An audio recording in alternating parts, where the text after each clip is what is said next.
The following is a production of DallasCowboys.com and the Dallas Cowboys Football Club. How about them Cowboys? Yeah! Go Cowboys! This is Talkin Cowboys. Streaming live from the Dallas Cowboys World Headquarters at the Star in Frisco. Pollard streaks in.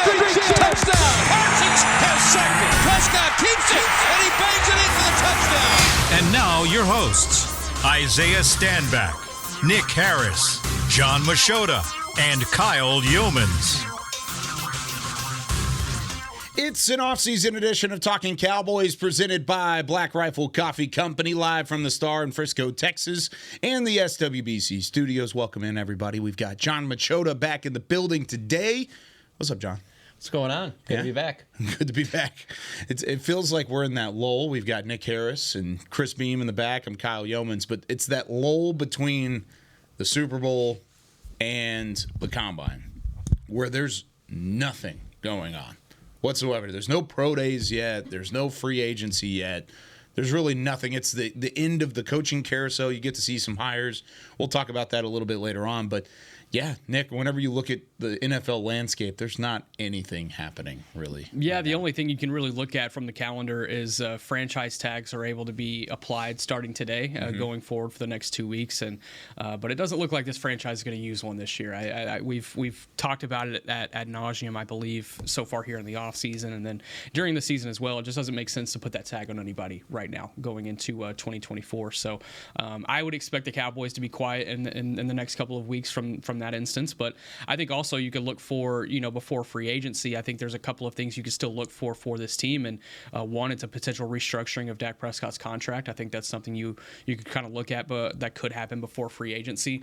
You can talk about CeeDee Lamb's contract too. I don't think that necessarily has as much importance of getting done before March 11th hits, but maybe trying to get a beat on the receiver market before guys like Justin Jefferson and Jamar Chase and those guys get their deals. That's certainly something to keep an eye on. And I believe Mike Evans as well is going to be up for an extension this year as well. So there's a lot to still kind of keep an eye on and keep your ear out for. I'm kind of keeping my phone face up just in case for a couple of those reasons. But yeah, most definitely, I think the focus is Combine, which will be in Indianapolis next week. I'll miss next week's show. Sorry guys. I'm not. Yeah, I think I'm going to be too. Yeah. Come on down, John. Come on. I think let's that go. means we're all missing next week's show. yeah, that sounds about right. It's going to be me by myself talking about the Combine. Maybe I'll just do like a storyline-esque type show where I've got just phone calls coming in. I'll learn from Nick Eatman in that regard. I'll ask him some.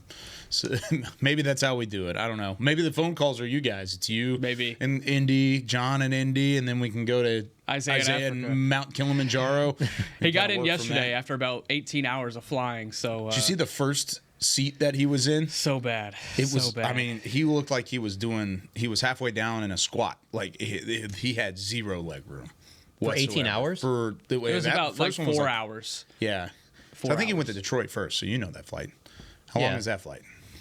2-3 hours? 2-3? Okay. Yeah, there you go. He went Dallas, Detroit to Amsterdam, then Amsterdam to Kilimanjaro, and it was about 18 to 20 hours of traveling all in all. And yeah, he made it in yesterday. He did make it safely. Better man than me. Better man than me. What do you think about the franchise tag? Nick talked about it a little bit there initially, but this is an organization that has not been shy from using the franchise tag in the past. Is there any possibility on this roster that would be a franchise taggable player? No, it would be very surprising. Yeah. I think it's a no-brainer not to use it this year. That's why they're not doing it. That anytime I feel like the Cowboys, there's someone in the discussion, I feel like the Cowboys lean on, well, no, we'll give them the tag. I mean, I don't think there's any better example than Tony Pollard last year. But, I mean, we've seen it past Marcus Lawrence, Dez, whatever. It goes on and on. So, yeah, they're not shy about using it. But, I mean, I look at that 16 unrestricted free agents. I don't see anybody that makes any sense to use that. People ask me, like, oh, who do they absolutely have to sign? Who do they absolutely have to bring back? Like, absolutely nobody. I mean, now there's definitely people that you want to bring back. There's some key pieces there that would really help your roster, but there is no, in years past, where you would have basically all the guys that are right over your shoulder right now, Micah, Trayvon Diggs, CeeDee Lamb, Dak. There's nobody like that you have to get that done. I mean, I guess if Tony Pollard was coming off like a 1,700-yard season or something like that, of course, then that would be somebody that you'd factor in. But with that not being the case, I mean, I just think it's a no-brainer that they wouldn't do anything with the tag. Yeah, there's just nobody on that list that you want to pay market value for right now. Yeah. I'd be shocked. I think Tony Pollard could have been an idea before the season started. Maybe he gets tagged again going into 2024. But I think with the production that you got from him in 2023, it doesn't make sense to pay him that value right now. I mean, I'm thinking it would have to have been, excuse me, not even regular season. Yeah. They would have had to probably make the NFC Championship game or Super Bowl, and he would have had to be a big part of it, where you're just like, whoa. Like a Pacheco type. Yeah, whoa, they've been influence. saving this thing up for the playoffs. Where did this come from? And he's got like $150 against Green Bay, and then they play San Francisco, and he's got like 175 yards or something, where you're just like, well, we can't even mess around. This is such a big part of this team. Yeah.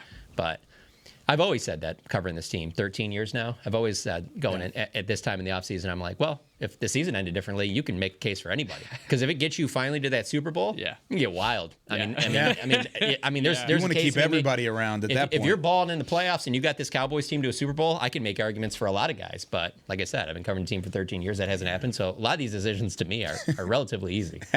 Hasn't happened. They have applied the tag every year since 2018. It was DeMarcus Lawrence back-to-back years. Then, of course, everybody remembers Dak Prescott in back-to-back years, 2020 and 2021. Then it was Dalton Schultz in 22, Tony Pollard in 23. So it would be the first time since 2017 that Dallas has not applied the tag. I'm with you guys. I don't think there's a guy on the roster, and I just don't think there's anywhere. Who's the best you could chance? go there. Maybe I was thinking maybe a specialist. Like a Trent Sig. Yeah, like something weird like that. Imagine Trent Sig gets the franchise. You get the tag. franchise tag on Brian Anger. I mean, I don't know what his contract situation Yeah, looks he's like right now. he's not up to be a free agent. Yeah. I mean, who are the top guys in there? It's Tyron Smith, it's Tony Pollard, it's Stephon Gilmore, Biotish. it's Biotish and Dorrance Armstrong. What about Gilmore? I don't think you're that. paying market value for Gilmore, but you look at what he brought to this team last year. I'm just trying to look for the best case. Like, who has the 10% chance? Well, remember, isn't it the combination of the top 5 of Correct. that player? Yeah, I'm not or giving the Stephon average. Gilmore that I'm kind not of giving money. Gilmore anywhere close. And then it'd to be that. like Tyron Smith and Biotish. I don't think you're giving either of those guys top 5 No. money. So Stephon Gilmore would be in that conversation for me. 5 years ago, team doesn't have Deron Bland. Trayvon Diggs is coming off that knee injury. Then I'm like, oof, because I think you need 3. Like, that's no more 2 starting corners. You need 3 starting corners. But so I want Gilmore back. There's no question about that. And it sounds like from everything he said during the Super Bowl week that he wants to be back. So I agree with you. I want to bring him back. I just wouldn't want to give that franchise tag number. Dorrance Armstrong? No, I don't think you're paying Top what 5 that money. top 5 money would No. be. That's you're talking. Gosh, is that what Joey Bosa money? If it's top 5. Let me see what it would look like for an Yeah, edge. they do something like you do something like that. Honestly, my biggest takeaway on that would be Micah must be playing a lot of linebacker next year. That must be part of their plan, because when you have Micah and DeMarcus Lawrence, I don't know how you would be trying to spend, like, even if you take the tag out of it just in free agency. Yeah. With Dorrance, I mean, they're best 2 edge rushers in free agency, so it would be Dorrance and Dante Fowler. Yeah. I honestly would be surprised if one of them, if not both, ends up in Washington with Dan Quinn. I would like to have one of them back, but it would have to be. That's why, like, when I look at all those, I know you've written about it too, like all those unrestricted free agents. Like, there's really almost nobody on there unless they're willing to come for somewhat of a team-friendly deal. There's nobody that you're looking at. You're just like, well, you might have to overpay a little bit to keep that guy. It's like, no. I mean, it's going to suck if you lose some of those guys, but you shouldn't be overpaying for any of them. I really think Dorrance would be about a $20 million hit. Yeah, that one's not going to happen. Absolutely not. Sorry, I guys. think the only one that was a home run from the day the season ended is Trent Sig. You got to bring him back, but long It would be snapper 5.6. 5.6 for Trent Sig. For Trent Sig. On a franchise tag. Yep. I don't think they'll tag him. Like, they don't necessarily need to. And then as time went on, Gilmore makes more sense with what the comments that he made in Super Bowl week. So I mean, other than those 2 guys, you look at. Gosh, it's interesting. You look at Tyron Smith, you look at Tyler Biotish, and you wonder, how does the team gonna approach those 2 guys? How do they pair that with the draft class that's coming up this year, especially a deep offensive line class in the first round? But the thing is, we've talked about this on the draft show. Let's say they go in on Tyron Smith and they let Tyler Biotish walk. So they're banking on getting that center. in the first round. It doesn't fall to them. They all there's a run before 24, and that center gets taken off the board. Then they roll in with Brock Hoffman or TJ Bass at starting center, which, they had their moments last year at times, but how comfortable are they with that? And then on the flip side, they pay Biotish, let Tyron Smith walk, so they're hoping to find that tackle to be able to put at left tackle. Okay, you fall to 24, that guy that you like at 24 is not there, and you kind of have to reach a little bit. So I wonder where they go with that direction. How do they kind of play with that, and is there an option where both come back and they still draft an offensive lineman in the first round? I think there's a lot of those situations that can play out. Yeah, I'm looking through these numbers too, and some of the tag numbers are just unreal. I mean, Gilmore would be 18. Tyler Biotish would be 19, along with Tyron Smith. That would also be 19. Center is 19? Mm-hmm. Wow. Well, I think it's just offensive line. Oh, okay. Maybe. Okay. I mean, that's what it has here. That's unofficial. Don't take my word for it. This is off of a specific website that I don't necessarily think pays money to the Cowboys, so I don't want to necessarily put their name out there. But it's a good website, though. It's a good website. reputable one. Yeah, and so I think there's ways that you can build this roster without the franchise tag, and by ways, I mean that's probably the only way. I mean, it would be. I honestly think it's kind of simple. It would be shocking. You just go down the list of. Forget who's a free agent right now. You just go down the list of this Dallas Cowboys team, and let's say every single person on the roster was a free agent. Mm-hmm. There's probably only 5 or 6 guys that you put the tag on. Maybe I'm off, but yeah. I mean, you wouldn't let Trayvon Diggs go. You wouldn't let Deron Bland go. You wouldn't let Micah go. CD. And I think I'm almost done on defense. I was going to start. Yeah. and then on offense, because I don't think you're giving $20 million to DeMarcus Lawrence. No. So then on offense, CeeDee Lamb, Dak Prescott, Tyler Smith or Zach Martin. So I mean, even with that, we're at 7. Yeah. Yeah. Brandon Aubrey. Can't let him go. Also, by the way, I usually sit over there.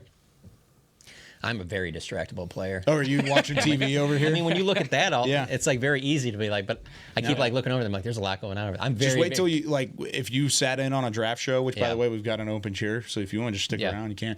But they'll put up highlights of these players, like film highlights, and all of us being film buffs will just start watching. We'll start watching like the hands placements and everything. This new studio is phenomenal. It's distracting. It really is. But I mean, you guys obviously are in the press box after games, and there's some people, and I used to think I was one of these people. I'm not anymore, but that can just work in the main area where everybody's at. And then there's other people that work back by the tables. This is after the game's over. I've become work back by the tables because I'm so easily distracted by everything that's being talked about after. And just imagine after a big win or a big loss, how loud it can get in that press box with people coming back from the locker room, talking about different things they heard. Jerry said this or whatever. You weren't by it, so now you're trying to listen in. What did he say? Hold on, am I going to have to write this differently? Yeah. So it's like I don't know, the older I get, the more distractible I am. But now there's a lot going on back there. A lot of cake ball parties. And cake ball parties, of course. Yeah, we love the cake balls up at AT&T Stadium. Delicious. Any other news and notes here, Nick, before we take our first break? Yeah, that's about it. You look at this little lull in the offseason, like you said, this is the time where I think players are recharging. I know a couple of guys have been still in the facility. DeMarvion Overshown I've seen quite a bit, still rehabbing and getting going with that. John Stevens Jr. as well, the undrafted tight end that kind of popped during camp. So, rehabbing still definitely going on. I haven't seen Trayvon Diggs around, but that doesn't necessarily mean that he's not rehabbing. Still doing his work as well. So we'll just kind of see as time goes on. But yeah, I think the big thing we're looking for coming out of this week would be Combine next week, and then we start looking forward to free agency. That's going to be a fun week. There you go. But we've still got Cowboys fans that have things on their mind. So we are going to take our first break. And when we come back, we're taking your phone calls. We're going to go 888-855-2297. John Machota wasn't with us last week when we talked to the fans, so we got to get John's mindset on what's happening here. 888-855-2297. Get on the phone line right now and give us a call. We'll be back with more Talking Cowboys right after this. Todd thought it would be secure to jog in the cheetah savanna. Todd believed the big cat repellent he bought online was reliable.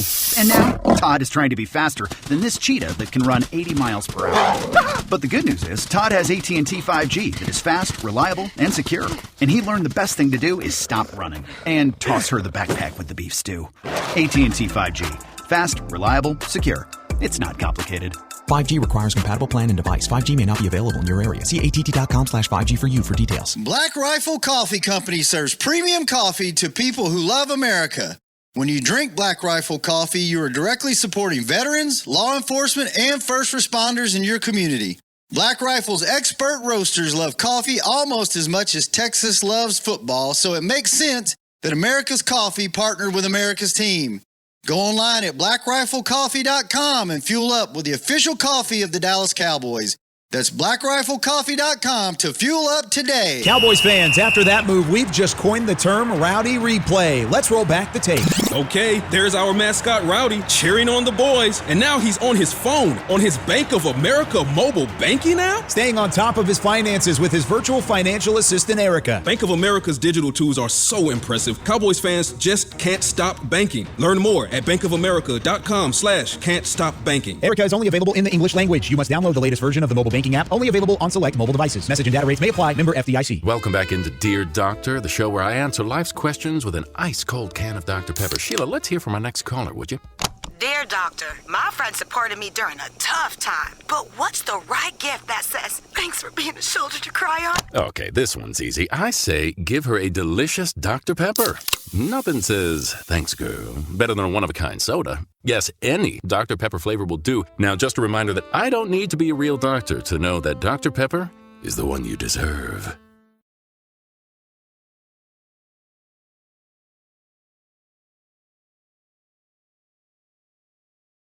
Back to Talkin Cowboys. Back here on Talking Cowboys, presented by Black Rifle Coffee Company, the official coffee of the Dallas Cowboys. This segment is brought to you by Invisalign, the official smile of the Dallas Cowboys. We're back here with John Machota, Nick Harris. I'm Kyle Yeomans. Glad you're with us. Chris Beam in the back. It's time to talk to Cowboys Nation. 888-855-2297 is the phone line. And then 817-290-3298 if you want to send us a text message. We'll answer that as well. Nick, if you had to guess, what is the number one thing that's on the mind of Cowboys fans right now? Is there like an overwhelming? No, I mean, not overwhelming. I'm just guessing. Just guessing. Just throwing a guess out there. What big move will they make in free agency, if any? I think that's probably the biggest thing. Jerry talks about being all in. Fans, some are not buying in. Some are, maybe a little bit more optimistic than in years past. So I think everyone's trying to see what that looks like. That's a good one. If I'm going off of my Twitter mentions, and maybe this has to do with content that I put out, but I would say for me, my clear number one, it's not even debatable, is does Micah Parsons need to be doing all these podcasts? Does he need to be at the All-Star game? Does he need to be doing this? Does he need to be doing that? Micah Parsons off season and things he does away from the facility are very high on, people trying to get his autograph at the airport and things like that. Yeah. So he's actually trying to enter the Olympics, you can see, because he just won the MVP in the Celebrity All-Star Game, and then he was tweeting out last night he's trying to join a men's softball league in Frisco. So he's trying to get all the sports done this offseason, guys. Hey, Micah, we've got an open spot on our team. If you want to join, you can come on. Yeah. We were runners-up in our league last year. We almost won it, called the Recess Rejects. We could totally make it happen. We wear the ugliest uniforms, by the way. Hey, if Micah doesn't jump on, let me know. I'll let you know. I can play some good second base. All right. I might be missing a couple games. I've got some kiddos on the way, so we'll make it work. Yeah, you got 3 extra spots you can fill. Yeah, exactly. All right, we've got Eric in North Carolina on the line. Eric, what's on your mind? You're on Talking Cowboys. Hey, guys. How are y'all today? Doing great. How are you? Oh, doing well. I was just reading an article about from Patrick Walker that said that Jimmy Johnson is on Jerry Jones' advisory board, and I was just wondering if you guys could talk about that. And just the second thing is, I was wondering if y'all could give me your top 5 linebackers, like on your stack. My top one is Tommy Eichenberg, and I'll just hang up and listen. Awesome. Appreciate you, Eric. 2 good questions. Yeah, you can read that article on DallasCowboys.com. Jimmy Johnson and the Cowboys are leaning hard into the makeup portion of their relationship as of late. That's the opening line from Patrick Walker. His quote specifically on WQAM 560 AM in Miami was, "Since the Ring of Honor, I'm on Jerry Jones's advisory board now, possibly with a bit of jest regarding having an actual title." So there might not be an actual advisory board for Jerry Jones, but that's what Jimmy's saying here is he's been in the back pocket of Jerry. He's been having his own conversations since that day. I think that's great to see from a Cowboys fan perspective, to see those two being able to not only come together for the Ring of Honor this past year, but now being able to kind of work together in some ways. And, Jerry reaching out to Jimmy for advice, but I don't put a whole lot of stock into it as far as big picture stuff. I don't either. It does sound good just because the last time those two worked together, it led to building a dynasty, and that's what every Cowboys fan wants this team to get back to. So, of course, you like hearing that. I find it just interesting just because of the fact of that the communication never should have stopped between the two of them, And I think there's some pettiness probably there on both sides. I think both are a little bit to blame for that. So however it came to where Jerry finally put him in the Ring of Honor, I think that's a good move that helped them kind of maybe bury the hatchet and kind of get back on talking terms. But I think it's a good thing because Jimmy is a guy that a lot of people around the NFL lean on, that will go down and visit him in the Keys and stuff like that. And I know over those years of the dynasty years in New England, Bill Belichick was doing that a lot. So yeah, I think it's a good thing, but I don't look at it as necessarily like, oh well, now they're going to return to the '90s glory. Yeah. What did you think about his second part of the question, stacking some linebackers? Yeah, so linebackers, you talked about on the draft blog a couple weeks ago on DallasCowboys.com, potential double-dip positions, and I think linebacker is certainly one that could happen if the Cowboys maybe even pick up an extra pick during the draft. It's very necessary to get one in the early rounds. These are the top 5 that I have. Number 1, Edgerrin Cooper out of Texas A&M. Number 2, Peyton Wilson out of North Carolina State. 3, Jeremiah Trotter Jr. out of Clemson. 4, Cedric Gray out of North Carolina. And then 5, your boy Eichenberg. Eric. I think he's definitely got some run stoppability. He's got that physicality that I think this team would need. I think there's 2 types of linebackers that you're kind of seeing in this draft. You got the athletic guys that can cover all around the field, and then you got some of the bigger set guys who may be more downhill guys that'll stop the run. You look at second levels like Baltimore. You look at second levels like Kansas City, and you wonder how you can kind of replicate those. I think there's a way to go in either of those directions with guys in this draft. If they feel like they can pop on one in the second or third rounds, I think any of those 5 guys would be interesting directions to take. I've got Cooper from A&M, Trotter from Clemson, Peyton Wilson from NC State. I like Junior Colson from Michigan as well. You talk about a big downhill defender, 6'3", 247. I mean, these are guys that are. I mean, that is a guy who's stuffed the run. And I think Eichenberg's in there too. He's just outside my top 5. He's at number 6 right now. So there's a lot of good players there. Are you considering Dallas Turner from Alabama an edge rusher? Yes. I am too. Yeah. Okay. So I just want to make sure we're on the same page. Chris Braswell's in there too. Both out of Alabama. Both kind of played that 3-4 outside linebacker sort of feel. I'm considering them edge rushers, and I'm staying more true to linebacker here with Cooper, Trotter, Wilson, and Colson. Yeah, mainly off the ball guys. So our draft expert at The Athletic is Dane Brugler, who obviously used to work on the draft show here. Does a great job. I lean on him for a lot of the draft stuff because that's his job 365, you know. And so I recently put together like 20 players to know for the Cowboys in the first round. And what kind of stood out to me, I used Dane's top 100 draft board as kind of a template for it. And it was interesting how he doesn't have a linebacker in the top 38 players out of his top 100. About right. Yeah. And he has Colson at 39. This is out of his top 100. Just linebackers. These would be. He has Colson as number 1? He does. Wow. And so these are. I thought I was high having him as 4. Yeah. Out of his top 100, he has 5 linebackers, so it lines up with the caller asking the question. And so he has Colson at 39, Edgerrin Cooper at 42, Eichenberg at 74, Peyton Wilson at 77, and Trotter at 99. And that kind of surprised me a little bit just as a Florida State fan because I've seen Trotter a lot. With Clemson, and I just think he's a phenomenal player. I think if like it lined up, like let's say that draft board went exactly like the draft goes, if you were able to get Trotter at 99, I just think that would be that's a steal. Great. That would be beautiful. That's better than you pick Nahshon Wright. And that means you're and that means you're picking something significant of value in the first 2 rounds too. To pass over a linebacker, that means you're getting probably an offensive lineman, maybe 2. Maybe you're getting a big defensive tackle like a Sweat or something out of Texas in the second round. I would love that pairing. You get an offensive lineman in the first, you get a defensive tackle in the second, get a linebacker in the third, and it's Jeremiah Trotter. Sign me up. You know what impacts this a lot, though, is, when we go to the Combine next week, it's not, I mean, it's obviously about the draft, but it's a lot about free agency, too. Going on Jerry's bus. There's a lot, I mean, the agents are there the whole time, so there's a lot of unofficial talking about free agency, things like that. Trades can, discussions can happen and stuff like that. And it's like if the draft was next week, like I'm thinking that the Cowboys are taking a linebacker in the second round. And they might.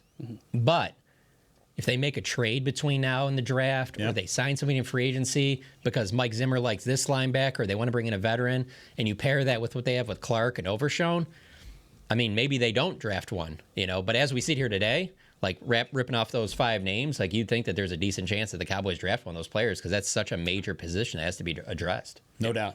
No doubt. I think there's ways that you can address those positions, but it's got to be linebacker. You got to find something there at some point this offseason.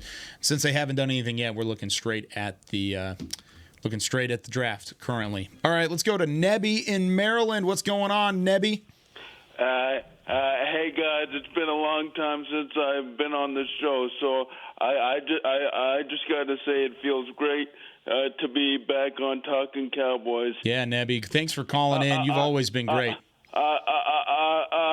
Thank you so much. That means a lot coming from you. Listen, I have a comment. And then I have a question. My comment is, I just want to thank Will McClay for being so loyal to the Dallas Cowboys. And I really hope that we are able to win a Super Bowl championship before he leaves this organization to become a general manager somewhere else. And my question is, do you see Deuce Vaughn having a role on the Dallas Cowboys next year? Because I am really high on him, and I really think he can help us out. Take care. Thank you so much for being patient with me, and have a great week. Bye. Thanks, Great job, Nebby. Great job, man. The first thing about Will McClay, no doubt. I'm in all agreeance with him, and hopefully they do get it done because he's done a great job of building this roster, drafting. That's why it is exciting to talk about the draft in this building. There are other organizations around the NFL where you look at the draft and you say, that's just another date on the calendar. It could work out. It could not. Here, you've really built some trust with this front office and the way that they've angled toward the draft. That's what makes things exciting moving forward, and Will McClay's the head of all that. On the Deuce Vaughn thing is interesting because I think that he's obviously a great story, and a lot of people love that about it. But I just thought that we just saw little glimpses where they were able to get him involved last year, and I just thought more of that would be utilized as the season went on, and there was less of it. Sure. And so, kind of like going with the linebacker thing, it's one of those deals where, I don't know, I kind of feel like if we're going in the draft right now, I mean, if you don't have Tony Pollard, you have to draft a running back relatively early. I'm not talking about first round, but I would think somewhere maybe as early as the second or third. But I don't know that Deuce Vaughn is going to be the answer there, where you look at him as like he's getting 15 carries a game. I just don't know that not with what I saw from the offense last year, which is obviously going to be a similar offense to what we see next year. So. Yeah, I think the ceiling there obviously is a complimentary back that does a lot in the receiving game, and potentially, if there's one day that the team decides to move on from Turpin, then, you have a return threat and Deuce Vaughn there. But yeah, his opportunities, and this was something I kind of cracked down after the season with him specifically, is whenever his opportunities came, they came in times where the second team offensive line was in. He wasn't really able to get many running lanes. Not to say he's not to take any fault, but there were some opportunities. You look at half of his carries, and I don't think any of us are getting any yards on those carries. So I would like to see him get that one more big shot during training camp and preseason next year, see what he does with that, see if he's improved going into year 2. And if he has, then, there's an opportunity for him to be on this team going into year 2. But I think training camp and preseason is going to be really big for him. I did an event this past weekend for the Cowboys Club where we were talking about the season recap, and we had it. Well, not that, but we were talking about the season as a whole, and we had a couple questions over Deuce Vaughn. And here's another one from Nebby. When's the last time we're talking about a 6th-round player? Yeah. In the middle of March, or I guess February still, about wanting to see more of this 6th-round player. The expectations are high for Deuce Vaughn. But you got to remember who he was as a draft pick. He was a late day 3 draft pick and working into the fold. One of the comparisons I had with him during draft time, and it wasn't an uncommon comparison, it's Darren Sproles. If you look at Darren Sproles and what he did in his first season, he was with the San Diego Chargers. 15 games. He had 8 carries for 50 yards, did not have a touchdown. And then he had 3 receptions for 10 yards. So total yardage-wise, he had, 60 yards total his entire rookie season. Then he missed the entire second season with an ankle injury. So through the first 2 years of the league, Darren Sproles had nothing go his way. And honestly, he didn't end up really doing much with San Diego. They moved on from him in 2011. He stayed 5 years with San Diego, had a decent career with the Chargers. Then he moved on to New Orleans.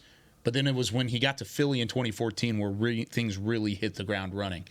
Deuce Vaughn's got to figure out a way to make it in the NFL. And I'm not saying he's not trying to make a way. He's as involved as an individual. He's as motivated as an individual. He has got the right mindset to be in the NFL.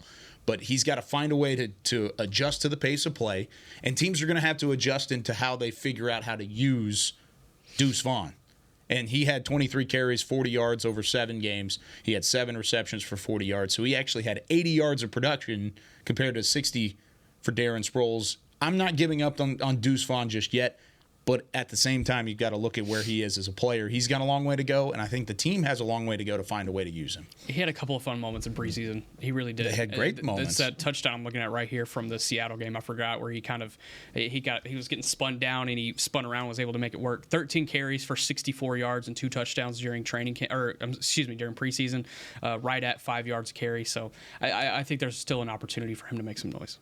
Yeah, when you talk about the 6th-round picks getting a lot of attention and talk, so I went back and looked at what since 2016, they took Anthony Brown in the 6th round, Xavier Woods, Cedric Wilson, Donovan Wilson. So all good players, great gets for 2nd round, but yeah, definitely not the hype that matches up with what Deuce Vaughn has. I think a lot of it, too, also has to do with that. He was just a great college player, too, and a lot of people got to see him tear it up. And so it was just easy to see, oh, yeah, this is the way that he could be used. And again, like every offense is different. So it's like just because he's not being used in a certain way here doesn't mean that like he doesn't have an NFL career. I'm just going off of what I saw last year, knowing the offense is probably going to be somewhat similar. I don't know how they're going to use him more. I mean, so much has to be fixed in the running game before we even get to that. And a lot of the questions around Kevontae Turpin in 2022 is how do you get involved offensively? He got involved offensively this year. They took him in offseason. He had 11 receptions, 110 yards, and that big touchdown early in the season. So there's ways that you can get guys involved. That was rushing yards, by the way. He had 12 receptions and 127 yards receiving. I think there's ways that you can get Deuce Vaughn involved. You just got to find a way to do it. All right, when we come back, we're going to take one more phone call, wrap things up here on this edition of Talkin Cowboys, and get you set for the week ahead. And then, of course, NFL Combine week next week. When we come back right after this. They say champions are remembered, but legends are never forgotten. United Ag & Turf offers a winning lineup of John Deere equipment built to tackle any challenge on and off the field. Legendary John Deere tractors, combines, residential mowers, commercial mowers, compact construction equipment, Gator utility vehicles, and a full line of golf and sports turf equipment. United Ag & Turf, the official Ag & Turf equipment supplier of the Dallas Cowboys. Visit UnitedAgAndTurf.com to find a location near you. Are you ready to take coffee off your grocery list forever? Black Rifle Coffee Club is here to help. As a coffee club member, you'll get your favorite coffees roasted, packaged, and shipped to your door free of charge on your preferred schedule. Set it, forget it, and never run low on coffee again. Members also get exclusive deals on coffee, products, and discounts from partner brands. Ease your mind and let Black Rifle worry about your coffee supply. Go to blackriflecoffee.com to join the coffee club today. It's the official men's skincare brand of the Dallas Cowboys, Jack Black. And right now, Cowboys fans can get 15% off their $75 order. Plus, because every deal needs a playmaker, your order will include a free 5-piece skincare set and free shipping. The Jack Black Playmaker is 4 of Jack's favorites and a full-sized intense therapy lip balm. Make a play for the Playmaker at getjackblack.com/Cowboys with the code CowboysVIP. That's getjackblack.com/Cowboys jackblack.com/Cowboys with the code CowboysVIP. Todd thought it would be secure to jog in the cheetah savanna. Todd believed the big cat repellent he bought online was reliable. And now, Todd is trying to be faster than this cheetah that can run 80 miles per hour. But the good news is, Todd has AT&T 5G that is fast, reliable, and secure. And he learned the best thing to do is stop running and toss her the backpack with the beef stew. AT&T 5G. Fast, reliable, secure. It's not complicated. 5G requires compatible plan and device. 5G may not be available in your area. See att.com/5G for you for details. Back to Talkin Cowboys. Back here on Talking Cowboys, this portion of the show is brought to you by Quaker Oats, a super trusted superfood. Quaker Oats, the official oatmeal sponsor of the Dallas Cowboys. I got to look to my left. Normally it's Isaiah Standback. Yeah, John Machota didn't get it in this morning. That's okay. Come on. It's okay. Quaker Oats, baby. Make it happen. All right, we're going to make it happen by going down to the great city of Houston, HTX, where Bruce is doing great work down there. What's up, Bruce? Hey, guys. Good show. First time call. I usually speak to Nick a little bit on the storyline, but thanks for letting me in. I really love the way you guys have your insight. I mean, especially on the draft show, it's just very in-depth, and it really helps us novice fans, really understand it even more. My favorite draft would be if we get that kid from Oregon as a center, number 1 pick, Powers, and then Swift from Texas as a defensive line and number 2, and then I would take Benson from Florida State running back, or even Braylon Allen from Wisconsin. That would be an awesome 3-round pick for me, but it's all going to depend on free agency, of course, and because it looks like Tyron's coming back for at least one more year, so hopefully we only have to replace center, which might be a little bit easier, but a lot of the draft boards show that kid going at 16 and 21, so I hope we don't have to use any ammunition to go up and get him, but hopefully he'll be there because he looks like a plug-and-play player. But my question to you is this, because, they talk about everything, Jerry Jones and Dallas are all in. Chips are all in. Well, it's going to depend a lot on Dak Prescott's contract. I love Dak. I think he's a heck of a player, but after 8 years and in the playoffs, I think we need to go in a different direction. So if we're truly all in, because obviously if we do what we did this year, McCarthy's gone. I don't know if Zimmer signed more than a 1-year contract, but they're going to blow the thing up. So if you do redo Dak's contract, whether it's just for, voided years so we can get some cap relief, or do him a true contract, they've got to, in my opinion, make it to where no trade clause is out of there. Now, you can maybe guarantee him that we won't trade you this year because we're all in. But after that, then they're going to blow this thing up. So my question to you would be this. If Penix is there at 24, the quarterback from, is it Washington State? Washington, yep. If he's there, do you think they value him more than they do Trey Lance? And, I don't know if you guys can answer on that, but that's what I would do. I don't think any player, even as good as Dak is, should demand a no-trade clause. But that's my opinion. I'll hang up and listen. Great show, guys. Appreciate you very much, Bruce. I think the thing about Dak is you can't trade him because there is a no-trade clause. You can't tag him because you can't. The only thing you can do is Dak. He's got to say yes, which is not going to happen. Right, but if they wanted to move on, they could work something out with him. Obviously, that's what the Lions did with Matthew Stafford. Sure. It's not like it's not like it's a hard no trade. Like, no, he can't be traded. No, he can be traded, but he'd have to agree upon the team that they were sending him to. And believe me, if he said, and how Jerry much dead Jones cap would you have to carry there because he's $59 million? It's not a great decision. I'm not doing it. I'm just telling you that he can be traded. But yeah. Where do you go? Can I address one part of the call? Absolutely, yeah. I think a lot of teams, a lot of franchises, you could use the words blow this thing up if it doesn't go well this year.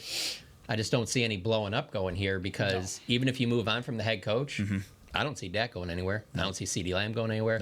I don't see Micah Parsons going anywhere. And so you can change the head coaches and you can change the coaching staff, but it's going to be ultimately about the players. And the only way things would massively change here would be you'd have to go in a completely different direction at quarterback, and I don't see this team doing that. Whereas, yeah, I mean, there's a lot of great points that the caller made, and I do think there are franchises in the NFL that would be considering that right now.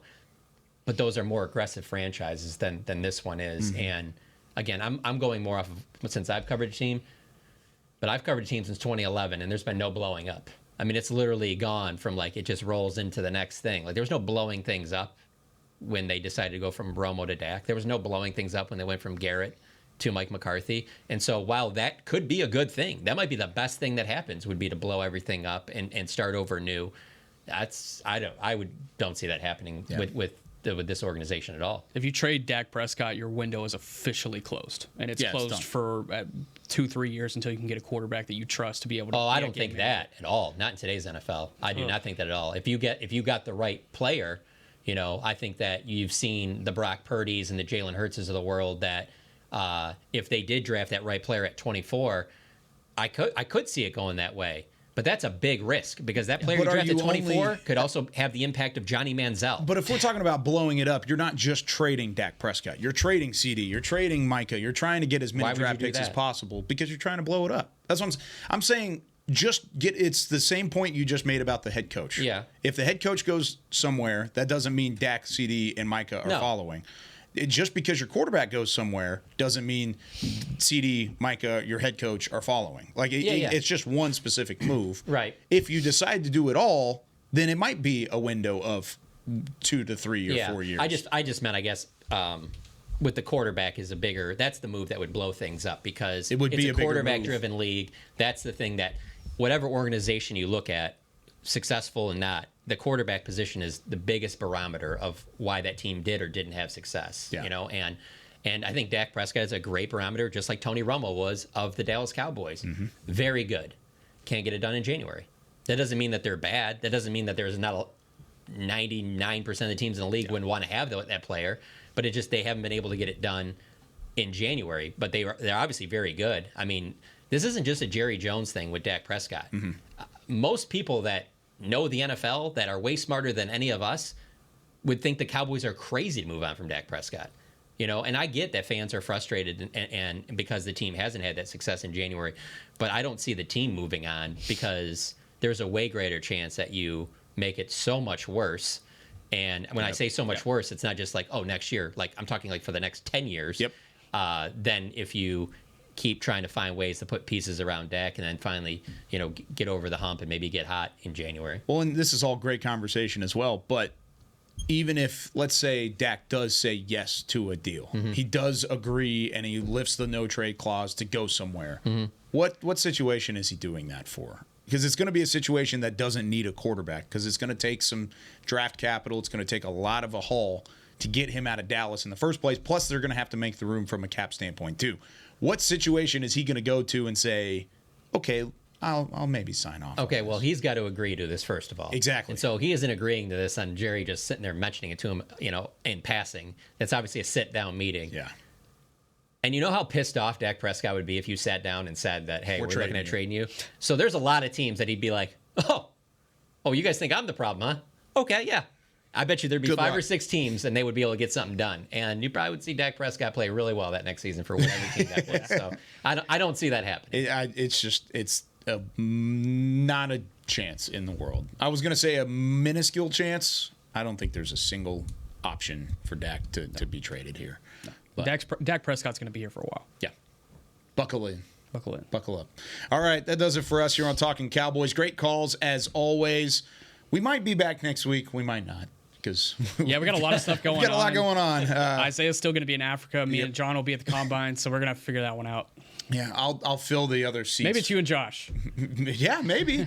I did get to see in Talkin Cowboys. Longtime listeners will enjoy this. I got to catch up with Rob Phillips over the weekend. Nice. And I said, hey, just come on by. Let's see what you still got. And he said, anytime. So maybe this will be a week where I bring Rob Phillips into the fold. Love that. We'll see how it goes. Or I can fill the chairs with the triplets. We'll see what happens. All right, that does it for us here on Talkin Cowboys. For Chris Beam, John Machota, Nick Harris, I'm Kyle Yeoman saying so long from the Star in Frisco. We'll see you next week. This has been a production of DallasCowboys.com and the Dallas Cowboys Football Club. How about them Cowboys?